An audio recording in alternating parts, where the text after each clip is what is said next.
This is Screendivers, and on this episode of Screendivers, we are covering 1996 Space Truckers. Holy shit, this movie, man. This movie features Dennis Hopper, Stephen Dorff, Debbie Mazar, Debbie Mazar, and Charles Dance. And George Wendt, one of his hammiest roles ever. Dude, my God. We're going to talk about this. Holy shit.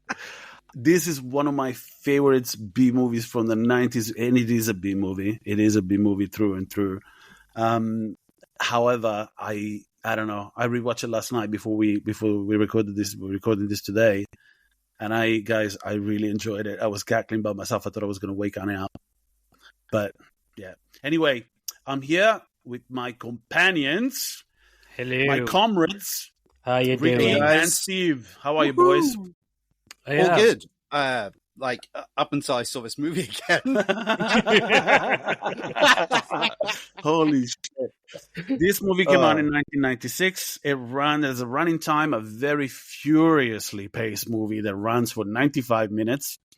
And by the time it was over, I wanted to watch it again. I don't know. Sure. I just needed something. I needed something that is so bad it's good. And this one really did. Acid in your eyes or something? Well, you know. It's full of that 90s Technicolor, isn't it? Yeah. This was distributed by EFD, which is Entertainment Film Distributors, and you don't know about them because I'm pretty sure that the company went down after this movie. 100%. I didn't even have to research that. It was shot in Ireland, and I think Dublin. the company was established in Ireland for tax purposes as well. It cost $25 million to make, and it bombed. I don't think it got an actual release. It didn't. It got released on HBO. HBO? Yeah, in the States. So they barely made $2 million. I think it's on the international market, it did get some sort of cinematic release. It did, but it wasn't released in the States. Yeah. In the States, it wasn't released, and I mean, it's not that this isn't Blade Runner, man. This isn't a movie that found its audience or The Thing. This is a movie that found its audience later. It's just us that like it and a few other creeps. But what? We gotta give credit to the director. Stuart Gordon, are you fucking kidding? He's royalty, amazing. Man. I mean, isn't he? He's like Brian Usner's buddy, dude. He did Reanimator. From Beyond. Fortress. Yeah, From Beyond, Fortress, which actually did well before. That's why he got the money to do this one. Yeah. So that was 1992, wasn't it?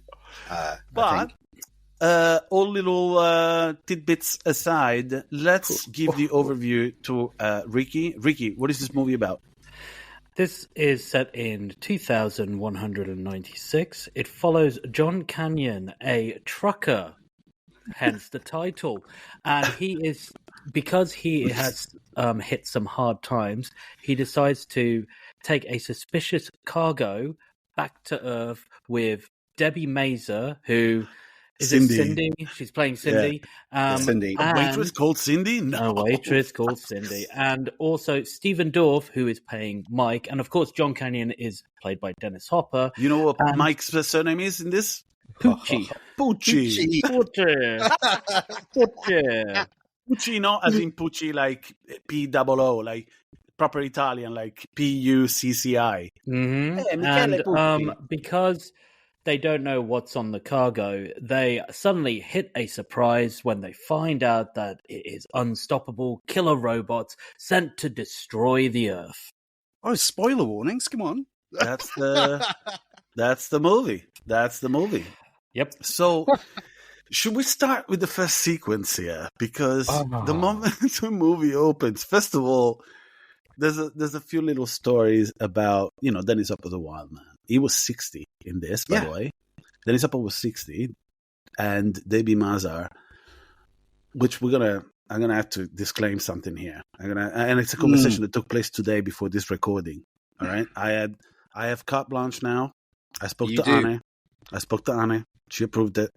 So I spoke to my partner this morning, and I said, "Baby, every once in a while, you are going to hear in this podcast that I'm fawning over somebody. Is that all right?" She goes, "Of course, it's all right."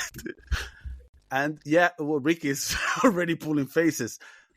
I have a celebrity crush. I always did. Coffee. with Debbie Mazza, the Long Island girl, man, from Queens. You know, she got married to an Italian chef. To an Italian celebrity chef. They're still together today. They'd be compared to Ricky Ricardo and Lucy. Their couple, like it's like their couple status. Can you imagine? Can you imagine that whole that home life as well? Like Debbie Mazza, they like, oh, I'm so sorry. Holy shit! Anyway, the name of a celebrity chef husband, motherfucker. His name is Gabriele Corcos. Gabriella, I just did a boo-boo again. Oh my god! Hey, don't you fucking talk bad about Debbie Mazza, dude. All right, because I got approval from now on. I got man, especially here, she was in her prime. Like, she's still a beautiful woman. She really is, in my opinion. But with her space pants. Yeah. Dude, she had an interesting life as well. Oh, yeah. I was looking through our factoids for the episode about Debbie Mazza. Well, actually, there's actual factoids here because in the plotline of this movie, when they're given the cargo, they are told that they're sex dolls. Sex dolls. Mm-hmm. Yeah. So technically, factoids are sex dolls. There's proper, they thought they were transporting factoids to her. On a little thing for that. So you know who did the original design for the robots? Yeah.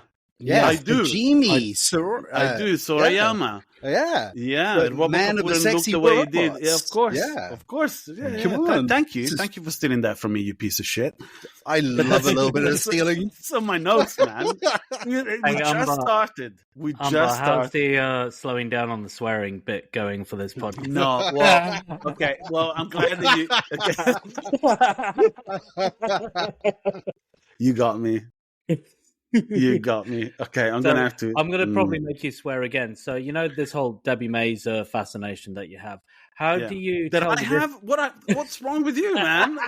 Have you seen those eyes, man? Have you? How do you tell the difference between her and Fairuza Balk?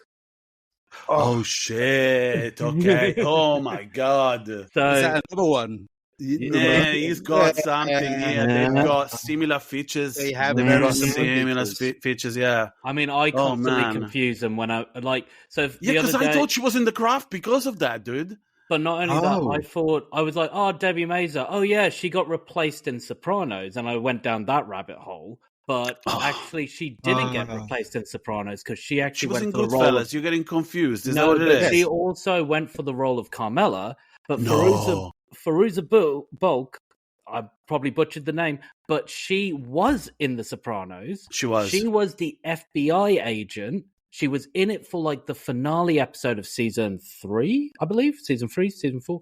And then because she had like scheduling conflicts, they completely replaced her and reshot that scene for home video or home DVD. So that she's disappeared from The Sopranos. But I was like, I swear she was in The Sopranos deep dive. Holy shit. Okay, now okay, I actually agree with you, and I don't remember in The Sopranos, so now I need to go and take a look. But obviously you're saying that if I get a rip legally, obviously, you won't see her. Okay. You won't see her.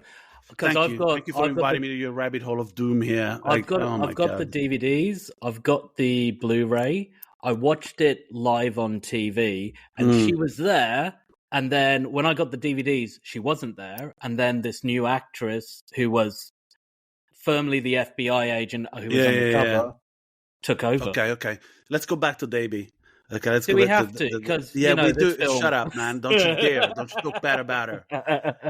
I have it's a fetish. I've got a fetish for Debbie Mazza easily. Those eyes, dude. But anyway, the thing about her is, I was looking for some trivia about her, and it's kind of cool. Like, obviously, she grew up in a broken home. She was. I think she has Latvian Jewish heritage. But she grew up she was born in Queens, but she grew up in Long Island. And you can definitely hear that when she talks. Because she sounds like Estelle from Seinfeld, George's mom. Oh, my God, yeah. You want some coffee? But anyway, and obviously growing up in that environment, she became like a club girl. And one of the things that blew my mind, she's chummy with Madonna to the point in which she did her makeup for her first video, for Madonna's first video clip, which was Everybody. And they're still friends, apparently. So, and she also features in Papa Don't Preach. Oh, there you go. Yeah, she features in a bunch of the videos as well. But she that's how they met. They met because she was doing her makeup. So it's kind of cool. But about her, man, in this, like, and first of all, I was blown away as well when I was looking through little bits of information about this. Man, Stuart Gordon, the director, this apparently is the first movie that he did without nudity.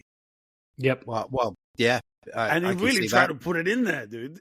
There's an entire sequence. It's all about, I'm going to have you as naked as I possibly can without changing the rating for this movie. Yeah, he really did. He made a point out of having like a pivotal sequence. It's like that entire sequence about the temperature rising was just so that they could take their clothes off. He's a maniac. I have to say about that sequence, I love the fact that you can see everything. Like you can see where, from a special effects point of view, they're like you can see the lube to create sweat. Yeah, and also when they're trying to mimic the fact that they're trying to move. Don't say lube again, because we'll summon Puff Daddy. Watch out! Watch out! So, let's make the show topical. Jesus, we get the situation where we can see like probably somebody off screen moving stuff around. Man, we're gonna talk about that because this movie has the highest amount of cables seen. Oh my god! Watching it on Amazon Prime and just going like, oh my god. Yeah, no, it's unbelievable. It's just unbelievable. But anyway, let's go back to the age disparity in this. Because basically, thank you for the overview, Ricky. That was amazing. You did it as well as usual. In fact, Steve, that's it. We should just give it to Ricky from now on. The soothing sound of your voice transporting you to a world. Sound. Why watch the movie? You know what I mean? When you can get 2-3 minutes of a recap, why watch the movie at all? I should be charging you, mate. By the sounds of it, you like take my voice and you sit down at night while you're editing. And it's know what they call it voiceover work, but this ain't work for you. Oh dear! All right, okay. I'll go back to my hazy ale.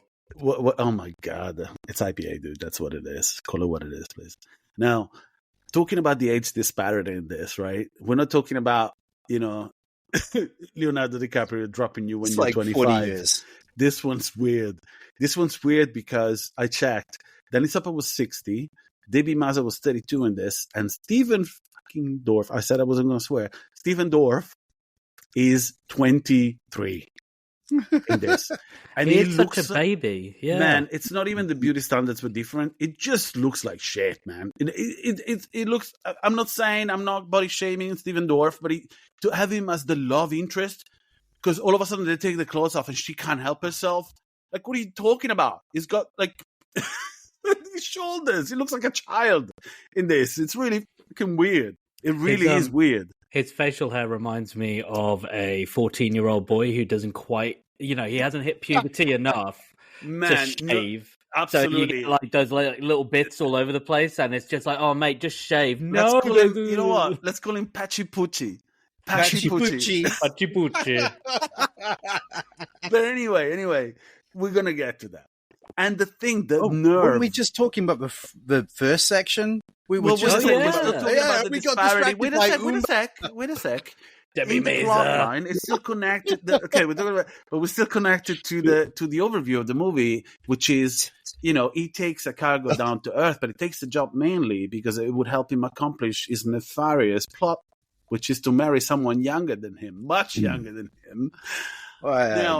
And another thing, Dennis Hopper's playing against character here. He's not a bad guy. He's not a villain. He's actually quite an endearing character in this, almost like fatherly. But I don't think that was intentional. First time, he's not playing the villainous role. Yeah, absolutely. So he goes against type.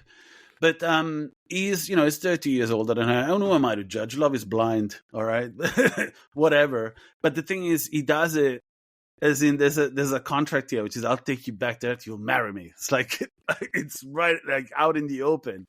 By today's standards, that's kind of weird. It's like a Miramax executive, isn't it? Huh? Ooh. It's like a Miramax executive. Yeah, absolutely. But let's not inject any sort of current morality or in it. It's nebulous at best. But and Stephen Dorff's character points this out, which annoyed me, by the way, because it's like it's so punchable in this. And yet, I don't think he takes a single punch in this one, dude. There's an entire fucking fighting sequence. And I was like, no, he does not. Please? Yeah. And he's wearing pink as well. Yeah. Like, it's like, if you're he's the only person wearing pink in that place. But anyway, we'll talk about it later. There was another person, but they had a jacket over the top. Okay, there you go. Thank God you're so observant. But anyway, the point of the matter is, this movie had the gumption of having a very heavy 2001 fucking sequence in it and reference and homage. But it's the direct polar opposite from an artistic viewpoint. It is. You know what? When I first saw the very early on, when Dennis Hopper is checking on the cargo, which are square pigs. You're gonna steal this from me. Go on. But what I really loved about that was I looked at it and I thought, that's a good way to get cheap anti-grav. Do the old trick of like screwing the camera down on a part. Yeah, they just turn the camera. Have you seen that? Turn the camera, yeah.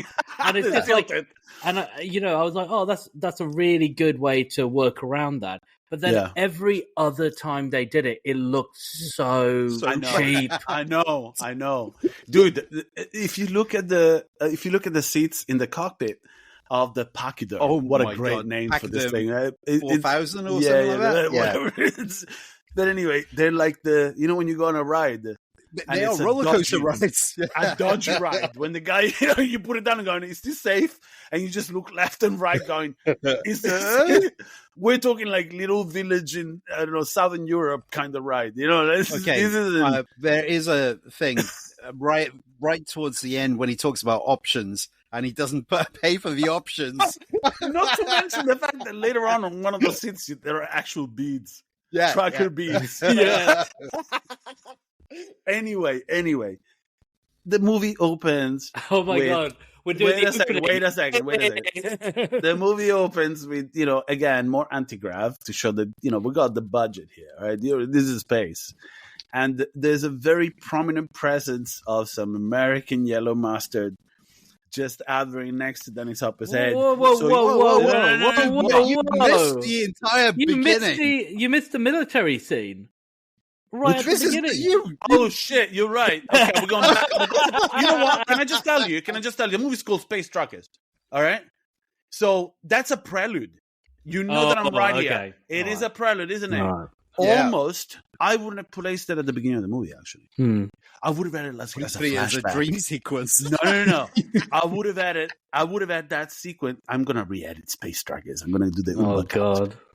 I'm going to spend an inordinate amount of time out of my schedule. And you're going to scrape out all those lines? The cables? Space Truckers, the Umba cut. In paint. Oh my God. Jesus Christ. Okay, sorry. You know what? I'm gonna MS Paint. I'll tell you what, Ricky, you guys discuss that opening sequence because there's so much unicorn vomit in this. That's what I call it. That's unicorn sparkly vomit. I just have to say, there's so many leather jackets used in this scene. Can I just say, you guys are fools. Both of you are fools. Because I said before we even started recording today, I said, we're going to keep this to an hour and 20 minutes. Can I just tell you, we're on a running time of 20 minutes. I'm not cutting anything out here because it's funny. It's funny. I hope our listeners... So if you think we're going to go less than an hour and 20 here, you're crazy. You're crazy because there's so much to talk about. But you know what? We could do it in 30 minutes. Fine. Okay. Okay, so who wants to talk about the prelude? Okay, so the first thing I want to say about the prelude is that I actually really got me excited again. I don't think I remembered all the beats of the prelude, and after watching the film again, I now remember why I don't remember all the beats of the prelude, because there's so much that happens in this film that just dulls your brain cells. But it's very true. Yeah, with the prelude, it was very exciting and very like heart pounding and stuff. And it's almost as if it was created for a trailer. Yeah. Nice. And then anyway, go on. Then the cyborg turns up, and the cyborg is very menacing looking, and the way they do the cutting of the stuff, which we'll probably talk about later, why they cut the way they did around the cyborg, but when it got to Charles Dance and the leader of the he becomes the president of Sax. the world. Yeah.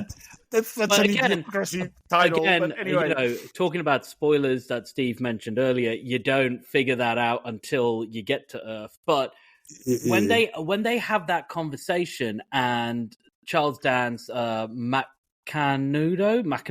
yeah, he Dr. Nobles or whatever. I think it's Nables. Macanudo is just an acronym. He just picks that as his pirate name. Yeah. We'll talk about that. When he like stops the robot, it was actually a very tense scene. It was almost like, ooh. And then of course you have that feeling of like either he's going to get out of it somehow or whatever, but you don't expect Charles Dance's character to get destroyed. Let's say he gets destroyed. Not in the first 5 minutes. You know. Yeah, not in the first 5 minutes. Okay, he gets Murphy from RoboCop name. Yeah, basically. But we don't see it because it would cost too much to do it. Yeah, so no resurrection principle in this one. So having that, and then can I just wait a second? The control that you mentioned the control device. Yeah. Doesn't it look like a repurposed mouse? Yeah, like early Logitech. You mean the rollerball mouses? The trackable? Yeah. 100%. They just stole it from an office space somewhere. Someone went, I'm going to redesign that. I kid you not. There's so many effects which are done in this, which are just generic stuff off the shelf. Wait a second, it's crazy. I'm lost in Ricky's description of the opening. Go ahead. Go. But all I'm saying is that for me, that opening like set me up for a really like, yes, I'm ready for this. I don't care that it's like really crud in terms of, oh my god, he's dying. We've lost Umba. I'm not dying. I just to our listeners, we're drinking whiskey. We don't have a problem. If anything, you have a problem if you're listening to this, but and you should talk to somebody about it. I'm drinking craft beer, mate. I don't know what you're talking about. In order to deal, make a podcast about this podcast. How about that? Sorry, I was just choking on whiskey. Go on, I interrupted you. That's a terrible idea. Yeah, it is indeed. Yeah. For me, anyway, for someone to enact. Go. Anyway, my point is that like you have like sequences where there's a video conference communication of the pilot being like, "I'm trying to get it, dude," and oh my, and all of this stuff. And it's so 90s, and it's so like incredibly done. The only thing I really didn't like is something I don't like about a lot of 90s film, where it's like they zoom into the face so much that you've only got their face. You don't have the top of their heads or the bottom of and you're just sort of like, just take a step back. Look, please. Unless you're Sergio Leone or Tak Fujimoto, don't do it. Yeah. That's the idea. Yeah. But that I could watch that over and over again. That first 5 minutes of the film, I thought was great. I thought it was amazing. Because I thought that was possibly the most B grade intro. That's what makes this movie look like Saturn 3. Which by the way, I just mentioned wrong with Saturn 3. Are you kidding me? I have a poster in here, man. You know that. I know. So we need to do Saturn 3. It's about a rapey robot. That's what the movie's about. One of my favorite late night movies. Which used to turn up. Fighting sequence where I'm not shitting you. First of all, the director of Saturn 3 was the director of Singing in the Rain. That's good. It's insane. But the plot line of that movie is a robot technically falls in love, air quotes you cannot see, and it basically tries to. I mean, when you come down to it, he tries to rape the lead in this. In Saturn 3, right? That's what's going on. Which, by the way, actually, there are nods to that movie in here. There are. Oh, yeah. I didn't think about it until now. But yeah, if you haven't seen Saturday 3, just gather up some friends and just watch it because it is so inappropriate, just like this movie. Yeah. Guys, you keep talking about the opening sequence. I'm going to go get fill up my whiskey. Okay. All right. Okay, we'll just keep talking. All right. Because, well Umba and he didn't bring the bottle with him. Didn't bring it. So I'm guessing, Steve, that you enjoyed the intro sequence as well? I did, but it looked like the best way to describe it would be, do you remember those Mega Drive, Mega CD titles? Yes, I do. I do. Yeah. Yes. So when we're looking at those kind of like on video style, choose your own adventure kind of titles, it felt like that. So Night Trap. Let's just say Night Trap. Night Trap, yeah. Yes. But a better quality. Yeah, better quality. Just a little bit. But so yeah, it has that kind of feeling. Yeah, it definitely had an FMV style game intro. But there was just something really like it worked. It worked a lot more than a lot of the FMV games. Yes, yeah. Good. Can I add to this? Sure. You were talking about the creature in this. First of all, factoid I'll steal from you guys before you put it out there. And when really? I read it, I was like, oh, shit, yeah. I mean, I noticed in one of the shots in particular, because the camera was behind one of these creatures. Oh, you're talking about the aliens references. Yeah, don't translate it from me now. There you go. He's still trying to get in there. Go on, go for it. All of them besides one were played by women. Yes. Inside they the were. And you can see it, because there's this there's like this swaying kind of dance-like movement to some of them. So, it's like sexy I'm robots. sure that there's somebody out there. If you're listening to this, you're more likely to be one of those guys, because this is, I'm not going to say the word niche, but if you're listening to us, you're a creep as well. And I'm going to say you're very likely to have this affliction, which is, I'm sure that there's a group of people out there with a support group and everything. Then they changed the name from support group to some kind of, dark underground kink group. But there's some people out there that get off on these creatures in particular, because there's a very kind of flow-like state that they get into. And I thought, these dudes, and at one point, no, they're women. Like, you can see that there's a very feminine quality to the way they move. There's only one male which was used. Yeah. And he was probably one of the background ones, because he was probably like, I don't want to be seen with the boobies. So Absolutely. Yeah. But in regards to the creatures, when they, particularly in the prelude sequence, in the opening sequence, thank you for pointing that out, man, because I started the movie in my head somewhere else. Like, straight on a certain blue-eyed girl. The moment I saw the I don't want to call them creatures because they're not.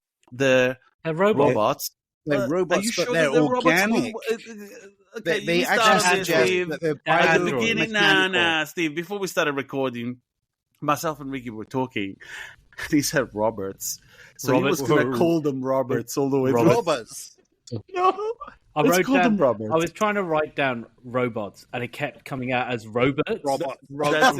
Yeah, Roberts. All right. Roberts. Let's call them Roberts. Okay. So this military Roberts. Yeah, that's what they are. They're not creatures, all right? Fucktoids. Can I just say, I'm sorry, I'm interrupting myself here, but the imagery of Charles Dance holding a sack. Oh, man. I'm telling you, the next testicular examination will be weird. It's just... Anyway, going back to this. The moment I saw that military Roberts, whatever, okay, I thought, I just couldn't stop thinking about Metal Gear Solid. I don't know why. So, another game comes to mind for me, Murder, Death, Kill. Mm-hmm. Oh, yeah, there you go. Yeah. And it's got the same headset. The creature design, yeah. But there's a lot drawing from manga here, dude. And anime, everything. Yeah, and I'm going to say something now. I am blown away by the fact that this isn't in the trivia. We did get some of the information is out there, which is obvious that some of the designs were, an homage, and they were inspired by Sorayama. all right, who inspired everyone in the 80s, not just these guys. Like, this was designed by yeah, absolutely. Yeah. It's not, and the moment someone in the pitch room went sexy robots, there's a reason why, which is very little sexy about these robots. But anyway, besides the movement are quite tantalizing, if you want to call it. Oh my god! But no, I'm telling you, man. I'm telling you, there's a group out there. I can see why you watch this alone now. I watched it alone as well in my bedroom. I watched it with my wife. Yeah, actually, and that's why. Maybe we are the group that I'm talking about. That's the problem. That's the problem. Great, you've put Sally in that group now, so thank you. My wife will thank me for that later on. I'm glad we had this breakthrough. Our time is up. Oh God! We'll see you next week. But anyway, that's what this is. This is therapy, man. Now, so when it comes down to the robots themselves, I kept thinking of Metal Gear Solid. But there's something else, man. It's the biggest bit of Japanese influence, and it's criminal. Because the moment I tell you, you already know. Not only the space pirate trope. Don't you interrupt. Listen. Don't say this because there's one of my little. Not only the space pirate trope. The space pirate trope is, but there's. Okay, what was the name, Ricky? What was the name of the captain in this? Mancudo. Mancudo. Say Harlock before you say anything. All right. So it is a Captain Harlock, but it's not just what Charles Dance inhabits, that character. It's the ship. The ship is the Arcadia, dude. The Arcadia is Captain Harlock's ship, and there's, at least if you look at IMDb, if you look at Wiki, whatever, it's not part of the trivia. Nobody talks about it. I'm not just saying the silhouette. It is the ship, dude. If you look at the way the ship is designed, it's the open mouth, the capture, everything. It's the Arcadia, dude. And I grew up watching, watching Captain Harlock. It's so this movie is a huge homage to that. Like it's the entire. If someone got the space pirate kind of trope down to a T, it's that manga and the anime they did. It's possibly the originator of it, because I can't think of another movie that did. Was it Ice Pirates? Maybe Ice Pirates. But I saw that in a cinema when I was a kid. Yeah, but where do you think this space pirate thing was started? But we got to look at the dates. It's got to be Harlock, dude. Yeah, it's got to be Harlock. Big one. Yeah, I think 1970s. 1970s was Harlock. Well, look, I bet you. What was it called? What was it called? The first Harlock movie in English? My Arcadia, I don't know. Arcadia, My Heart, or something like that. What was it called? I only have it in French. Oh, and not only that, dude. Even Galaxy 999. I don't know if it was called that in English. I grew up watching that. Yeah, but it kind of pays homage to all of this. So I assume that Stuart Gordon is a fan, because otherwise, why is it there? Let's put a pin in that. Yeah, because, You want to go back to the opening sequence? Sorry. No. Because we want to get back. Because Stuart Gordon himself, because of his age and all of that stuff, he would have been exposed to 1950s, astounding stories and all that stuff. You're right. And they had space pirates in that. I'm going to talk later on about a scene that I feel like is directly lifted from one of the front covers of Astounding Stories. So okay, yeah. But it was all inspired. The Outstanding Stories inspired the Japanese stuff, because they saw all these It's all very circular. All these images, yeah. Okay. So. Ricky, you want to finish your opening prelude, because then I'll take over. I'm done. I love that. Done? All I had to say was I was ready. Special effects. Yeah, but I was ready for it, and then 90s. We saw Dennis Hopper, and you had the really awful floating. I didn't think that was awful. Mustard. That effect was done well. The master, dude. That's what I was. Okay, can I pick up from here? I was about to say, the thing that made me go, oh God, no, it's not going to be as fun as I thought, was the amount of advertisement that was all over. All right. Motorola, so as he's going through the spaceport, I was looking for popular brands, and the first one that came up was Motorola. And I'm wondering how much Motorola regrets this move. Mm-hmm. Yeah. Everything else was made up. I think, what was the name of the company that he's delivering to? Intrapork or Interpork? Is it Intrapork? I'm not sure. I'm asking for a correction here. It is Interpork. It's Interpork. Yeah. Right?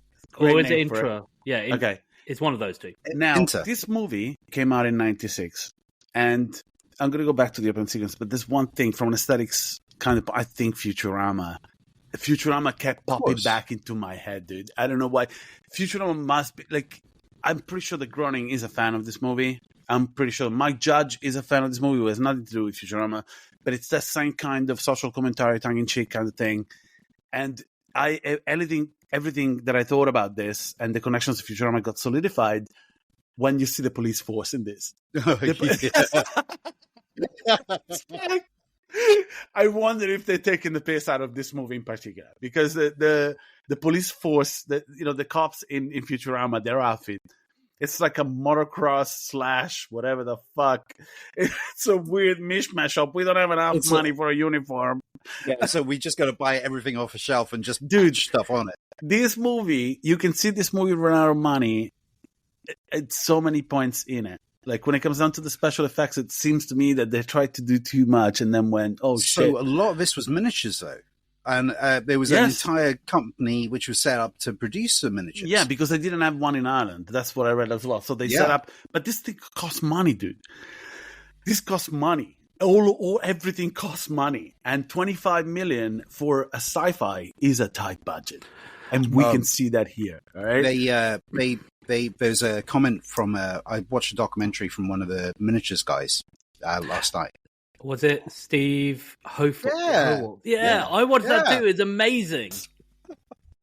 Anyway. All right. So I actually thought that the mustard hovering, in the frame right next to Dennis Hopper's introduction was a nice touch for anti-gravity, because everything that comes after that is absolute dog shit.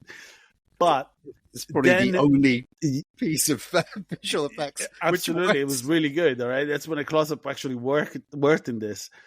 But then, from a good taste standpoint, everything just declines very, very rapidly, because the only distraction by the novelty of seeing a square pig in a movie, which, by the way, you'll never see it again. It's only in this, I assume. The square pigs. You can see videos on YouTube of people growing watermelons in shaped square, like in the shape of a square, and that's kind of, it's novel. It's, we could be using our funds to study different agricultural practices than getting watermelon square. But the square pig in this is hilarious. However, everything goes and I just thought, I can't believe you just did that. Obviously, because of the condiments that we know that Dennis Hopper is having a hot dog. Yeah. He doesn't finish the hot dog. He feeds the rest of his hot dog in a very fatherly manner, like a pet, to a pig. And I just thought, did you just feed pig to a pig, pork to a pig? And he gobbles it down. It's like, you like that, don't you? Just so, and that's when you know. That's in my opinion, past the prelude, because if this was my edit, this would be the opening of the movie. You know exactly what you're in for. Because the next human interaction that Dennis Hopper's character has, and not to talk down George Wendt, all right? Norm is Norm. Okay? Norm is Norm. But the moment he appears in this, he works for Intrapork. He also looks like pork. He does. His complexion, the way he looks. In this one, is never look. It's not even that he's fat, because that's George Wendt's, portly presence. But there's something about him. You did just remind me of another special effect that I actually quite liked. There's a bit where George Wendt and his henchmen come in and basically say, the pigs are ours and I'm only paying you a quarter, or whatever he's paying him. And then the knocking out of the tooth. The knocking out of the tooth was not a bad sequence. It was a really good sequence. Yeah, there's still, you can see the superimposition. Yeah, and you could see the wires and all of that stuff, but it still looked good. Which, by the way, I went down to like a very brief rabbit hole for no reason, and then I stopped myself, going, it doesn't matter. But that guy looks so familiar as a character actor. I must have seen him in 1,000 sitcoms from the 90s, because he just kept popping up. But there's another character that did that to me, and I actually like that guy. We'll talk about the guy in question later. He's in the 2001 diner sequence. Yes. Yeah, I know exactly you're talking about. Don't touch him because I didn't even look up his name. He's in Seinfeld. Yeah, I didn't look up his name either. He's in Louis. Not Louis. He's in the pilot series, which I also liked. Lucky Louis. Louis C.K., before he sold Louis to FX Networks or whatever, before his fall from grace, which I don't give a shit about, I still like him as a comedian and I can separate a man from their art. He had a friend, a close friend. I think one of them was Norton. Yeah. The creepy comedian. And another creepy comedian? Yeah, no, but this guy, what's his name? Norton. Can you look at this? Can one of you eject and look this up? We're talking about Lucky Louis. Lucky Louis ran for one season, I think. And it was the first successful attempt of Louis C.K. selling the show to a network. And they made a show called Lucky Louis. And if you haven't seen it, I suggest you watch it because it's a blueprint for Louis. Jim Norton. Yeah, Jim Norton. He does creepy like nobody else. He's very good at that. But anyway, and one of the characters in that is a character actor that you may remember from Seinfeld. He's in an episode of Seinfeld where Kramer and Newman are trying to sell clothes, second-hand clothes. I think it's the same episode where in another episode they're trying to sell records or whatever. It's one of Kramer's schemes. I remember the records one. Well, yeah, the records you showed me that one. But there's another one where they're trying to sell clothes, and the guy in the store is this dude he's got a particular mustache. It's just the moment you see him, you know he's a character actor, but he plays himself. You can see that he plays himself, and he plays one of Louis C.K.'s friends in Lucky Louis. He can say, some people have that natural ability to be funny just by being on screen. And I think when it comes down to leading material, when it comes down to famous people, Bill Murray has that, I think. Bill Murray is one of those people that doesn't have to have good dialogue. He can just be, and it's a gift, dude. It's a gift. Can someone find this guy's name? Because we talked about him so much. Huh? No, you're talking about Mike Haggerty. And Mike Haggerty, for those people who are on a slightly different frequency to Umba and Steve, he's appeared in 5 episodes of Friends as Mr. Trigger, who is actually the president of the building. Friends again. Boom! You're doing this to yourself. Friends trivia. Boom! Do you actually feel Mike like you're... Haggerty, that's his name. That's the dude. God. And you know what? He looks like that. There's no bullshit. That's the guy. He's hilarious. He's got that sarcastic kind of edge to him. I know the guy. You know what he reminds me of? Than life guy. Yeah. Okay, let's just say that. John Candy was a character actor, not leading material. It's got the same kind of thing, but without the I don't know. I can't describe it. Do you agree with me, Ricky? You know what I mean? No, I totally agree with you. I just find it funny that you set me up for another Friends trivia moment. So I set you up. You jumped into it. You jumped into this hole, dude. It's all right. That's all right. An interesting bit of trivia. He's from Chicago. Yeah. And you can hear it. You can hear it. We don't live in the States, but we consumed enough popular media to actually recognize Chicago accent. Some of us have spent some time there, Yeah. But hey, look, this is a character actor that has zero range. He just plays himself, but you give him dialogue and he will chew through it.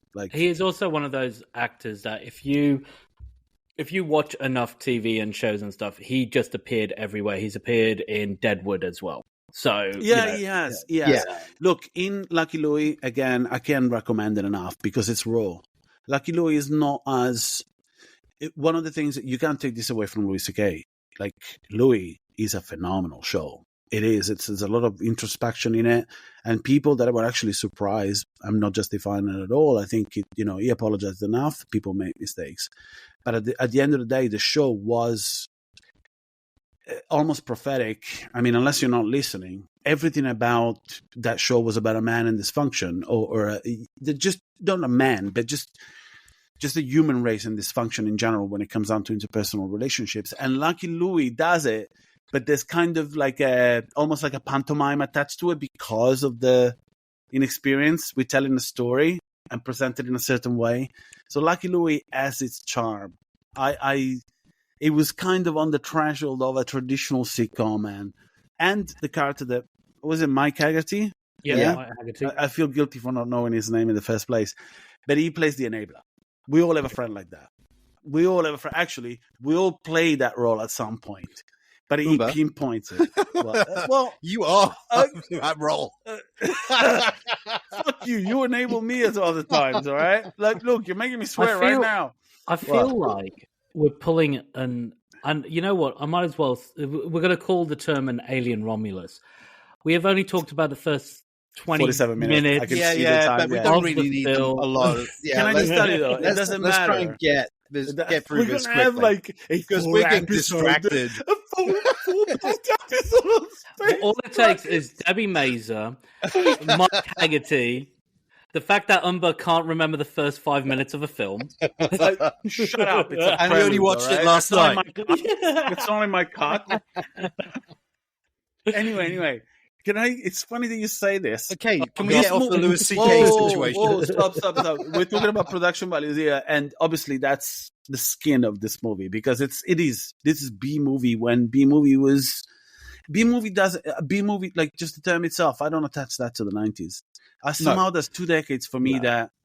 Grindhouse is the 70s for me. B movie is the 60s and the 50s and the 80s. That's when I put B movie, but not 100%. The 90s. You know what I mean? And somehow, but that's personal, and I'm glad that you agree with me. I think it's because whoa. You think. Let me finish one thing. We are not the only people that singled this out as So Bad It's Good, and So Bad It's Good in the 90s. I think it should be praised because it's not stuff in the 90s, particularly sci-fi or anything that tried to be edgy, dated because the aesthetics of the 90s are hard to. There's not a consumerism kind of spiraled in the 90s, started in the 80s, and then it just spiraled in the 90s. So everything that is part of consumerism in general becomes disposable. It does, because that's the very nature of consumerism. It cycles that are faster and faster when it comes down to aesthetics or anything else. So the 90s and the early 2000s. If you look at the way things look, it doesn't matter. If enough time passes that there's nostalgia attached to it, maybe we get some examples. Now in fashion, there's some 90s coming back, but it's not as iconic as the 80s, for example. It isn't. No. If someone disagrees with me, please come to our Facebook page and put it in the comments, all right? And another thing, let me make a statement, because none of us bothered to do disabled. It. What? I thought about it. And I wasn't going to say anything, but I'm going to do it now. I continuously say, we'll put that in the show notes. Yeah, you do. And you don't. There are no show notes. All right. So this is the thing. It's I was going to blame us collectively, but I'm the main offender of this. There are no, it requires extra work, and I'm not doing it. Even if we were getting paid, even if there's a Patreon. So let's keep it as a joke. I'm going to keep saying we'll put it in the show notes, but it's not. All right. If you want to comment or whatever, come to our Facebook. Literally, come, C-U-M. Come to our Facebook. Now, when it's not just us that picked this movie because it's So Bad It's Good, and So Bad It's Good, in my opinion, it's hard to do in the 90s. Because when you try too hard, it's not So Bad It's Good. It's when it looks effortless that it turns into So Bad It's Good. That's my... Does it make sense what I just try to convey here? I understand. I understand what you're pointing at here. But the whole B movie thing became a very dirty word during the 90s. When you said the word B movie, you got Space Truckers, which was things balancing on string. You got very Ed Wood, okay? Yeah. See, 50s, 60s. That's like a driving kind of. But my point is that during the 90s, anything that was low budget or not done by the big studios, they would just call it independent cinema because they didn't want to call it B movie. But wait a second. In the 90s, we got some independents at the time. It's funny because the paradigm shifted here. Because in the 90s, independent movies reigned. Man, that's when indie flick is a 90s expression. It's like grunge musically to the different medium, right? But that was media in the 90s. So because like everybody was sick of studio systems, music was sick of studio systems, movies were, TV was, you got these people who did Gonzo, who did everything on a shoestring budget. I know we've mentioned Robert Rodriguez before between us, and I know that you're a little bit vocal about Robert. But I have nothing against Rodriguez. But anyway, my point is that I have, and it's going to burn Here we a go hole into your heart. Okay, you brought this up. Oh no! I'll tell you what. I have a very hard time in labeling him as a director. However, I am very comfortable in calling Rodriguez the perfect assistant director, which is a fucking insult. All right, screw you. Okay, screw you. But what I'm trying to say is that. It's funny that you are trying to connect, you big mariachi fan. I don't understand what this infatuation with Rodriguez is, dude. What is it? Where does it come from? Do you watch his screens next to Friends? Do you watch his work next to Friends? I don't understand you. Hey, can we get back to the track on this movie? No, I'm just questioning our friendship. Yeah, you can. 15 years down the drain. Okay, go on. Go on. So anyway, my point is that during the 90s, the word B-movie was actually quite dirty. We can now look back on it, especially after the noughties and the teens or whatever you want to call it, when actually the word B-movie got repurposed and put together, especially through homaging.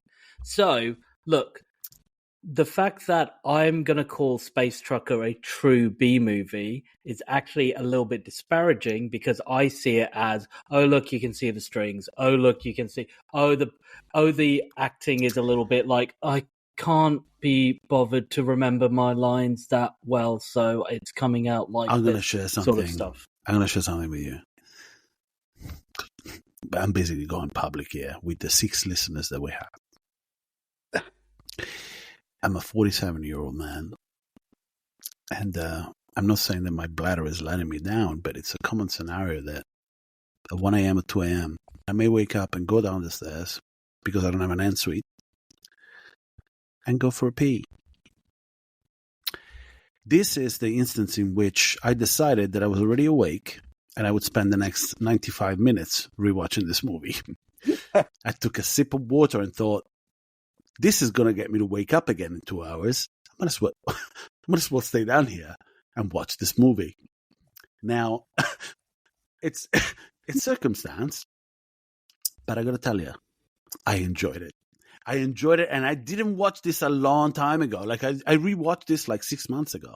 I know this because my Amazon history had the resume bit, and I was like, oh, shit. Like, I didn't finish this last time I watched it, and I was like, that's criminal. Why didn't I finish this? I love this movie for all the wrong reasons.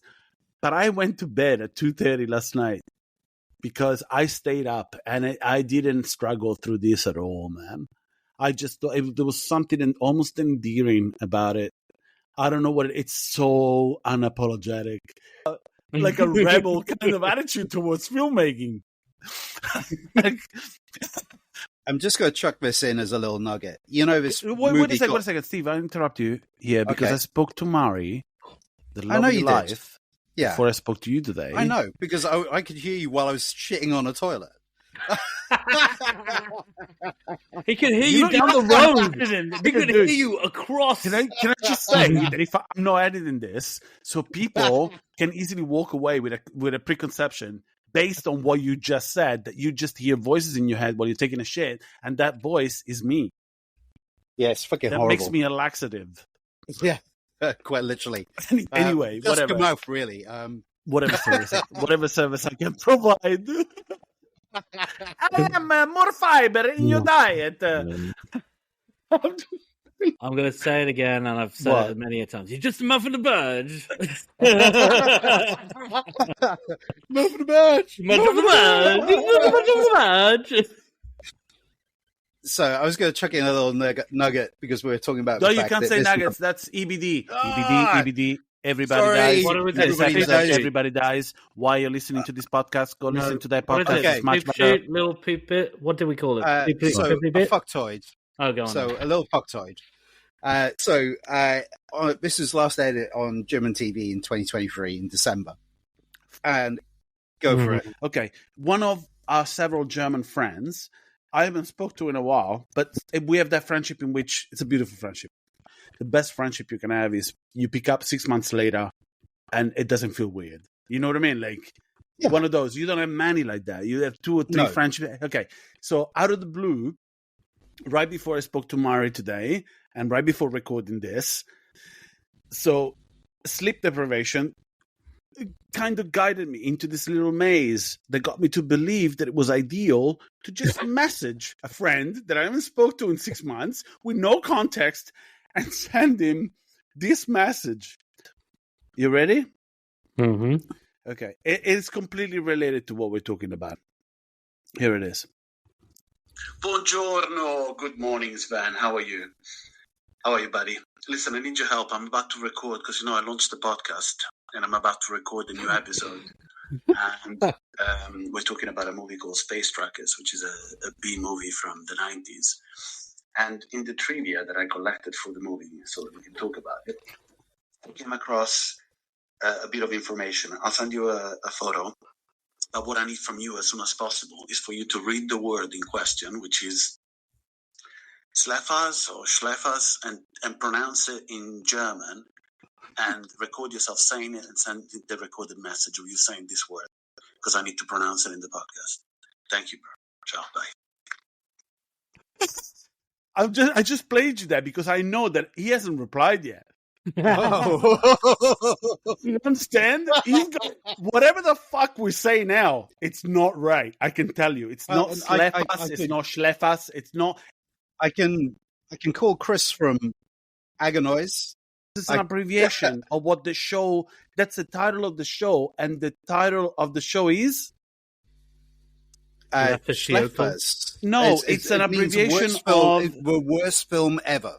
It's the worst film ever. Worst film ever. Yeah. Hey, it's amazing that we both have access to IMDb, isn't it? Yeah, it's great. Yeah. Dear Ricky, listener. did you know this, by the way? Yes, I read IMDb too. Man, but we are saying it like Mike Myers in Sprockets. I just, I can't. You know what? Before we carry. Dude, before we let stop it, dude. You're gonna get an entire fucking nation upset at us, and that has happened before in Europe. You have already got an entire fucking nation upset at you. And Steve is just adding a cherry on the cake. It's fine. Mein Deutsche ist nicht so gut. In fact, my Deutsche is Scheiße, yeah? Dude. Can you stop it? Stop it. This is stereotype, man. Now that we've done that, Steve, was there anything about the diner scene we want to talk about? Let's go to the diner scene. I think we've got to look at the one little situation where we get a certain character and his exit out of the station. This is done on a budget. I mean, when we look at the way people are trying to move around that station, you can see it. Oh my god! And how people are sat in certain locations, and the camera positioning of certain people. Yeah, it's that homage to homage to 2001. 2001. But dude, how audacious! Oh. What if Stuart Gordon met him? An award ceremony, maybe? Yeah, he pictured an entire conversation. He rehearsed his conversation in front of the mirror, and then met Stanley, and Stanley just pushed his glasses into the bridge of his nose and walked away, man. A broken heart. Is that so? What if this was Stuart Gordon's fuck you to Stanley Kubrick? Like, even somebody on a low budget can do this shit. Yeah. We're about to do a film that Sally knows that I'm a bit picky, and that's saying it mildly. But we're about to do a film at some point where there is one female actor that I do have a thing for. So, but I have to say that the lived-in world was acceptable. The acting, on the other hand, was absolutely fucking terrible. Yeah. So the highlight was the escape. Okay. I loved the situation in the toilets. Yeah, the toilet robot was hilarious. Yeah, was perfect. Yeah. One of the highlights was him going through the porthole. So was it though? I wish we got a little more of George Wendt. George Wendt. Do you need? Quite literally Wendt. George Wendt. Oh, how much do you... Finger guns. Yeah. Oh, what a pun. Holy shit. Okay. But how much more George Wendt do you need when he's like going... Yeah, he went. Like, you know. Fantastic. Yeah. Fantastic. Yeah. Okay. A royalty-free version, of course. Back to the dog. Okay. Take us back to Steve, the dog, Steve. The robot, the toilet, please. No. Yeah. The Total Recall reference. The Total Recall reference. Yeah. Which is great. Which basically, when they go into a toilet and they basically, female toilets are not go particular one door. Another inappropriate thing to add. And even, I think Mr. Pachipucci says, we're not allowed to go in there. Yes, you are by now. Isn't he the one that has the problem with going in there? Yep. Yeah, he's like he's the one who basically states, "No, we can't go in there." Can I just say that the very guy who, the moment someone who's engaged to his love interest leaves the room, gets romantically involved with her, has a problem in going into the ladies' toilets. I'm standing at the bar getting my burger, and it gets taken away and put in a waste disposal. Christ, man, anyway, go on. It's terrible. Go on. The entire scene is dog shit. But that effect was actually pretty good, man. Yeah, the lady shitting on the toilet looked like a real lady shitting on the toilet. Well, because it was a real lady shitting on the toilet up until the point where they swapped it out. Yeah. Yes. So, but that entire prop was perfect for what it was. Definitely. Yeah. But with the head tilt back and the look of like horror on your love of your life's face. that entire sequence doesn't feel like an homage. No, it doesn't feel. It feels like a lift off, doesn't it? Yeah, Total Recall. Yeah, and then punching in the code 147, a 3-digit code.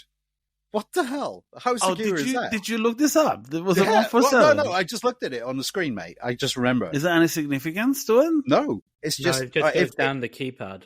147. Is it straight down? Literally 147. 147. Oh shit! I didn't notice that. Okay. But and then obviously they go down on the lift, and the next scene you hear is, "What the hell? I'm on the toilet here." It's like, yeah. And then we get the reveal that he's going to do a nefarious job to get off the station. They get to the fixer, right? Yeah. The old. And I don't know, they, them. I don't know if it's a woman or a man. I think it's a dude playing the fixer. The fixer. Is it can someone look this up? But okay, we discussed this movie that I'm about to mention in another episode that I don't know if we... Is it Mr. Zesty? Is that who the fixer was? Mr. Zesty. Anyway, the fixer reminded me of a very famous, and if you are British... you are going to blame me for not remembering the name, but Ricky will correct me. In Human Traffic, which is another movie that actually captured the end of an era, because Human Traffic to me is the end of the 90s when it comes down to party life. It's the end of an era. And it does that so well. But there is a segment in that movie, in the theatrical release at least, I think it's in the director's cut as well, where there's spliff politics. And I think myself and Ricky, when we met, we talked about this. This is one of my favorite segments out of that movie. It's basically about the scatological thinking that you get into when you are paranoid or when you are in an altered state of mind. The actor in that is a very famous, popular kind of cross-media kind of figure. I don't remember their name. Do you remember, Ricky, what the name of the guy? Oh, wasn't it? Oh. It's like a pseudo-poet of some kind. Yes, you need to I've seen him live. Now you can look it up, all right? Because otherwise it makes for shitty content. This guy's name is Birdie Sweeney. Is it a man or a woman? It's, and he's from, he was from BBC Radio Ulster. Is his original name. And he's got a spouse and 8 children before he passed. The dude from Human Traffic that does split politics is the guy who was a dealer in the 80s and the 90s. What's his name? Howard Marks. I don't know. Howard Marks. Shame on me for not knowing that. But that's the person I thought of, and the other actor I thought of was Bill Nighy. I don't know why. Yeah. Now, the guy in Space Truckers, the person in Space Truckers, they had also been in The Crying Game. Oh, my God. Okay, there you go. Neil Jordan's Flower. Neil Jordan's Milestone. But what a good movie that is. They played a person named Tommy, and also they played a priest in a one-off episode of Father Ted. He reminded me very much of the Collector from the Marvel movies that was represented by Benicio del Toro. They start flying off.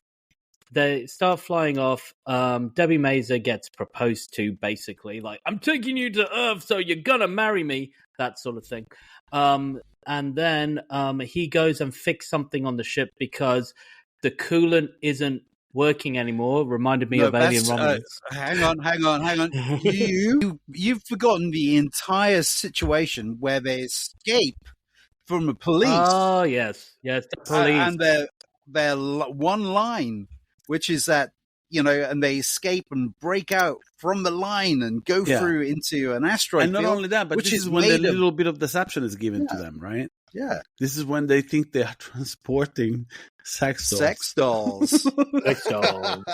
What the fuck? What? Yeah, but you're right. It says on the shipping manifest says sex dolls, and it looks legit. Yeah, but also there was like a little bit of an ominous tone from the fixer going, this is a dangerous job. Why the fuck is it so dangerous if it's sex dolls? Yeah, just gonna. Are they going to Epstein Island? I don't understand where the sex dolls are going. Well, they're going to Earth, and they're going to be the cases are going to be dropped off on Earth's atmosphere. Absolutely, and then we get the next sequence, which Ricky will take over. Which we get a lot of CGI here, dude. We get a lot of. Are we talking about the asteroids, the black ice asteroids? Yeah, they were trying to liken it to black ice. So on the road when you get black ice, that's what they were trying to liken it to. So we get to the black ice bit, and what I find really hilarious about this scene is that all the actors have to feign being hit by something. And the camera work itself is so shoddy. The camera's not even shaking to make out that the whole spaceship is being hit by anything. It's just people throwing themselves back and forth. And there's a prolonged scene on Debbie Mazur kind of giving the weirdest, like, oh God, I'm going up so quickly. Oh God, I'm going down so quickly. And it's just so, like, bizarre. And Dennis Hopper's arm through the bar. Yeah. Oh God, it's so bad. This is not going to protect you in any way or form. No. And then, that's when the circulation system that reminded me of Romulus, like the AC fluid stuff, stops working. Yep. Yeah. And he doesn't have a fridge on board. Yeah, he doesn't. So they can't reroute the fridge. Yep. So what do? They crack some beers and try and get. Cool. Before they crack some beers, they have that very weird scene where not only do they start undressing, but they're sort of like, I'm undressing. No. Was that? Oh, yeah. You're right. You are right. The undressing scene. So it's like he's out trying to... eating crisps, you dick. So I'm not. What are you talking about? He undresses first, of course, and then Debbie Mazur starts undressing, and both of them go, well, we're both younger than Dennis Hopper, so let's get it on. And that's, like, ridiculous. He's 23, by the way. She's 10 years older. I mean, dude, he looks like he's fucking 15 in this. I couldn't. Welcome to the part where Umba repeats exactly what we said an hour ago. It doesn't matter because it blows my fucking mind. Dude, don't get me wrong. 2 years prior to this movie, Steven Dorff was in SFW. I didn't even touch that movie again. If you don't know what I'm talking about, in 1994, a movie... SFW is a fun movie, but it's also very of its period. Right? It's very of its period. Yeah. I don't think we'll ever do an episode on that. But I remember how zeitgeist that was when it was released, and that's what happens to stuff that is that way, you know. Yeah. But so after Dennis Hopper comes back and he's like, oh, isn't that wonderful, trying to take another man's wife, and they have that whole argument about, you know, they're not married, it's just fiance. Oh, even my fiance. Is that when the big hunking cruiser line turns up? Yes. Yeah. But the cruise liner, which is I can't remember what it was called. Or did they say it? Okay. So they get picked up by the liner. Great. And that's when the person who breaks on board after they have an argument about whether they should use a gun or not is Vernon Wells. Yes. Vernon Wells. I know. And I love the fact that he's in this, even though he's got the worst lines ever. Can I just say, though, man, it's a homage to... He tries not to sound Aussie, and he still sounds Aussie. So Aussie. Oh, dude, that guy, man, without him, Commando wouldn't be as memorable. Without him, Mad Max wouldn't be as memorable. He doesn't get enough credit, dude. He's amazing. And he's still wearing... he's got an obsession. I wonder if he brings in his own wardrobe. Because it's always that kind of fishnet, kind of, you know what I mean? Like, he's got that, whatever he's wearing, he goes, can I put this on top? It's like, of course you can. Let's go ahead. Bennett. He's amazing. That entire crew, by the way, the ones that get some dialogue are amazing. There's one bit when you can see the subtext is that these guys have a relationship that goes deeper than friendship. Two of the pirates. One of them is like, I can smell hamburger. And he goes, no, man, that's you. And then he dies. Yeah. Damn, son. And then he dies. Yeah, it's I smell cooking, man. Something's cooking. It smells like hamburger. Damn, Sam, it's you. It is. Oh, vindication goes nowhere. It is. Yeah. Oh, but man, amazing. This is the part of the film. I know I was sounding very positive about the start of the film, but by this point in the film, I didn't even remember that start. But then I got to this bit. The whole Space Pirates bit of this film, I could have this part of the film, and if it was tripled up, and if it was turned into a whole movie, this would have made my top 10 list of the 90s. For sure. You're joking. Yeah. That's a compliment you're paying to this movie. Yeah, that's what I'm saying. This section of the film. 10 minutes ago, you were going, no, I didn't like my time with this movie. You know? This section of the film. All right? The cheesiness, considering, everything else. You know that it was like a building yard or something. Yeah. And even the cruiser itself, the models of the cruiser look sublime. And there's one, fantastic. We started off by talking about Stuart Gordon. The one thing that Stuart Gordon's amazing at doing is composite shots. At no point did I feel that you could see the seams in any of the composite shots between the models or any real footage taken. And it is shown because every time you saw outside of the spaceship, it looked great. It looked absolutely 100%. Great. Yeah. And it wasn't CG. No, it was a model shot. It's all models. So, and that's one of the things, because we both watched the same documentary, and a lot of the models were just binned and scrapped. The guy said he just broke. He wouldn't have liked to have been there when they were broken down and chucked in a skip, which is kind of crazy. But he also said there were many nights where they'd go to the pub and come back and finish off work. Yeah, after a couple of glasses of wine.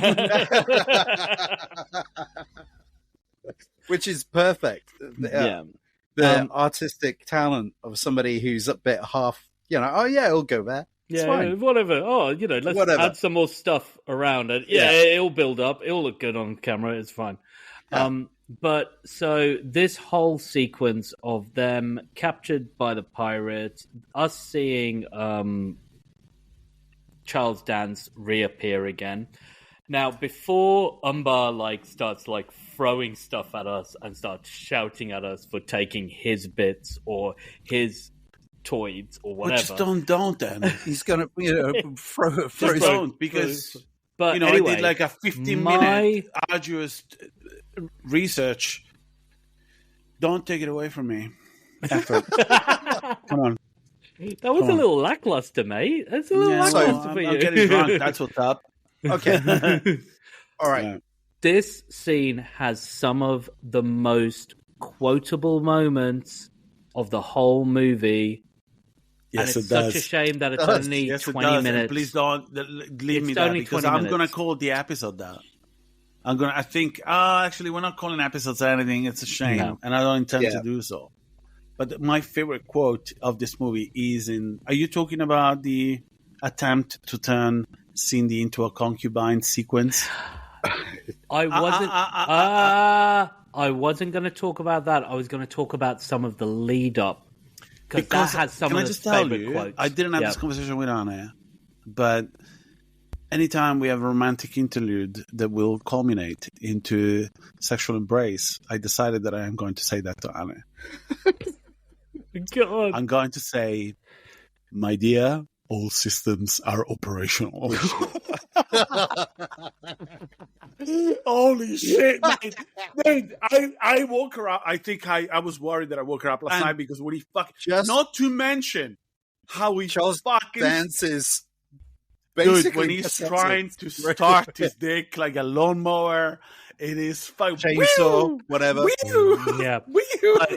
But during that scene, he also says, I pray you allow me a few moments to coordinate my seldomly used reproductive sequencer. Let's not even mention how he offers a way to mitigate how difficult this experience will be for her by saying, we have separate different types of sedation. Alcohol? Alcohol. He gestures towards like a shelf full of alcohol, and then he goes, and then we have a very good pharmacology here. Yeah. And this what looks like it could be anything. It could be coke, it could be ketamine, it could be anything. But do you remember what he says to her just before he tries to mount her? Close your eyes and go back to Brooklyn. Oh no, it's think of Brooklyn. Think of Brooklyn. Think of Brooklyn, yeah. Oh my god, he's so fucking creepy in this, dude. He's so fucking creepy. The one thing that Charles... But can I say that the fact how kind of emasculating the entire sequence of him trying to get his dick started is, you don't see him as creepy. You just... I almost felt sorry for him when she pulls out the tube and walks away. She looks as the victor in this sequence. She doesn't walk away as a victim at all. No. And the entire sequence that comes after that, Ricky, I'm going to have to, because it is like Scooby-Doo. It's fucking the moment it's like, you know, when you get two children inside a fucking trench coat moment. Yeah, that's what she's doing. It's like I had to look up the actor. Yeah. I had to look up the actor that actually plays the henchman that sees it for the first time, playing him. Because I thought, holy shit, you almost sold me this, man. Are you fucking... Is that an intellectual disability of some kind here? Or are you blind? Is there a future in which glasses are very expensive and you can't fucking see? I just thought, who is this guy? And then I went into another rabbit hole, very brief, but it was dark enough for me to remember, in which I was trying to make connections to Alien Cubed, Alien 3, because I think a couple of these actors that were in this were in that movie. And funnily enough, Stuart Gordon directed... I'm going to give this to Steve. Because Steve, come on, it's in one of the nuggets you got there, man. No, probably... Stuart Gordon directed something that is connected to aliens. I think it was like, you know, when you go like on an interactive experience of some kind, and there was one that was very popular here in the UK.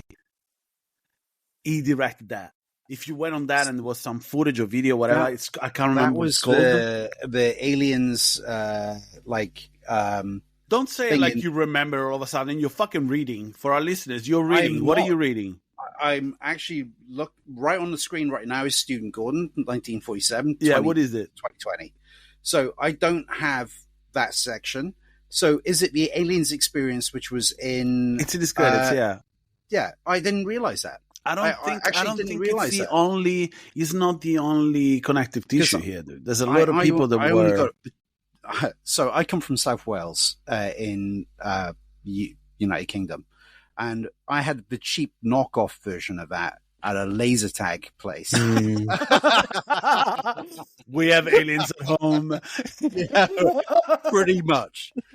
So I never got to do the one in central London. I think it was in Piccadilly. Yeah, it was in it was Trocadero.